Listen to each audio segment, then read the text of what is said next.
Hello बच्चों, कैसे हैं आप लोग। तो मैं फिर आ गया हूँ नए लेक्चर में नए टॉपिक के साथ। और इस चैप्टर की लास्ट टॉपिक होगी जूल्स लॉ हिटिंग। ये पॉइंट पहले मैं नोट कर लेता हूं। क्या? Joule's law heating. ठीक है, इसको समझते हैं क्या है जूल्स लॉ हिटिंग। यहाँ पे ये बताया गया कि जो अमाउंट ऑफ हीट प्रोड्यूस हो रही है किसी भी कंडक्टर में, वो किसके डायरेक्टली प्रोपोर्शनल है, किसके इनवर्सली प्रोपोर्शनल। एक्चुअल में इनवर्सली प्रोपोर्शनल किसी के नहीं है, सबके डायरेक्टली प्रोपोर्शनल है। तो ये पॉइंट बस लिखूंगा, बहुत छोटी टॉपिक होने वाली है। तो मैंने कहा the amount of heat produce in conductor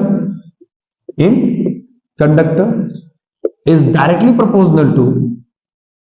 directly proportional to square of electric current directly proportional to resistance of conductor and directly proportional to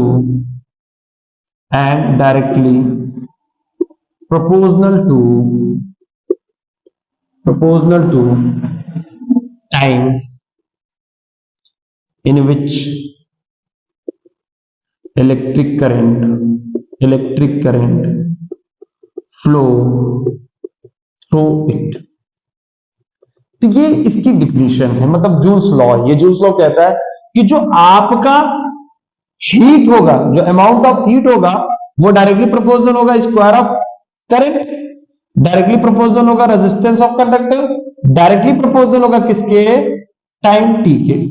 in equation first, equation second and equation third. तो हम यहां पे लिखेंगे from equation first second third क्या मिलेगा, तीनों तो है हीट के ही डायरेक्टली प्रोपोर्शनल है। तो यहां मैं लिख सकता हूं H is directly proportional to I square R into T. अब जैसे डायरेक्टली प्रोपोर्शनल आते तो कोई कांस्टेंट मानते हैं, proportional constant K I square into R into T. K is constant, ठीक है। जब K की वैल्यू मैं कंसीडर कर लूंगा 1 यूनिट, तो H इज इक्वल टू क्या मिलेगा, I square into R into T. एक एक नंबर में क्वेश्चन ये कभी कभी पूछ लेता है क्या, Joule's law heating. I hope ये समझ में आया होगा। तो टॉपिक की लास्ट टॉपिक थी, इस चैप्टर की लास्ट टॉपिक थी। आई होप कि ये चैप्टर आपको समझ में आया होगा। अगर ये आप मेरा लास्ट वीडियो देख रहे हैं तो आप पहले के भी जाके आप लेक्चर्स दे सकते हैं, और इसको आप स्क्रीनशॉट ले लीजिए, ठीक है।